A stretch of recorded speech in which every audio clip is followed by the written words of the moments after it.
Hey guys, ഇന്ന് ഞങ്ങൾ എടപ്പാൾക്ക് cinema കാണാൻ പോവാണ്. നിങ്ങൾ വിചാരിക്കണ്ടാവും ഈ പെണ്ണിനെ എന്നും കറക്കാണെന്ന്. ഇടയ്ക്കൊക്കെ ഒരു എൻജോയ്മെന്റ് വേണ്ടേ? 2:30 ഷോയ്ക്കാണ് ഞങ്ങൾ പോയത്. അങ്ങനെ കറക്റ്റ് 2:30 ആകുമ്പോഴേക്കും ഞങ്ങൾ അവിടെ എത്തി. ഞങ്ങൾ ഓടിപ്പാഞ്ഞ് പോയി ടിക്കറ്റ് എടുത്തു. പ്രാവശ്യം ഞങ്ങൾ ബസ്സിലാണ് പോയത്. സ്കൂട്ടിയിൽ പോകാൻ അമ്മ സമ്മതിച്ചില്ല. അങ്ങനെ ഞങ്ങൾ സീറ്റ് പോയി കണ്ടുപിടിച്ചു, സീറ്റിലിരുന്നു. ഈ കുട്ടിയാണ് ഈ സിനിമയിലെ മെയിൻ ക്യാരക്ടർ. കാണുമ്പോൾ പാവം തോന്നും. ഇതാണ് ഞങ്ങൾ കണ്ട സിനിമ ബാലൻ. അങ്ങനെ ഇന്റർവെല്ലായി. അങ്ങനെ ഞാൻ മുടി അയച്ചിട്ടു. എനിക്കെന്തോ ആ ഹെയർ സ്റ്റൈൽ ഇഷ്ടമായില്ല. പിന്നെ ഞങ്ങൾ പുറത്ത് പോയി 2 സ്നാക്സും ഒരു ഫ്രൂട്ടിയും മേടിച്ചു. ഉച്ചയ്ക്ക് ചോറിനാണ്ടേ പോയത്, അതുകൊണ്ട് നല്ല വിശക്കുന്നുണ്ടായിരുന്നു. ഇതാണ് ആ മൂവിയിലെ പോസ്റ്റർ. ഇയാളെ കാണുമ്പോൾ ലിയോയ്ക്ക് ദേഷ്യം വരുന്നുണ്ട്. ഇത്ര എന്താണെന്ന് അറിയില്ല. അങ്ങനെ സിനിമ കഴിഞ്ഞെങ്കിൽ നമുക്ക് ലിയോയുടെ റിവ്യൂ ചോദിക്കാം.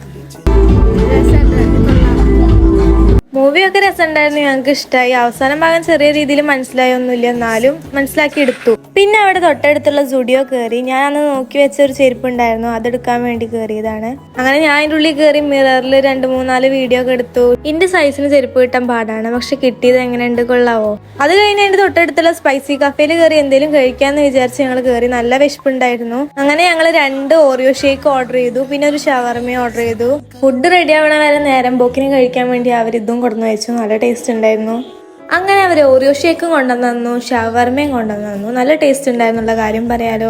അത് കഴിഞ്ഞിട്ട് ഞങ്ങൾ അവിടെ നിന്ന് ഇറങ്ങി. കുറച്ച് ഇരുട്ടായിട്ടുണ്ടായിരുന്നു ഞങ്ങൾ ഇറങ്ങിയപ്പോൾ. അമ്മ വിളിച്ച് ചീത്ത പറയുണ്ടായിരുന്നു, ഇരുട്ടാവണതിന്റെ മുന്നേ വേഗം വീട്ടിലേക്ക് വായോന്ന്. അങ്ങനെ ബസ് കിട്ടി. അങ്ങനെ ഞങ്ങൾ തിരിച്ച് ബസ്സിൽ പോകുന്നു. ബസ്സാണെങ്കിൽ പതുക്കെ ഓടുണ്ടായിരുന്നുള്ളൂ. അങ്ങനെ ലാസ്റ്റ് കൂറ്റനാട് എത്തി. കൂറ്റനാട് നിന്ന് ഓട്ടോ വിളിച്ചു വീട്ടിലേക്ക്.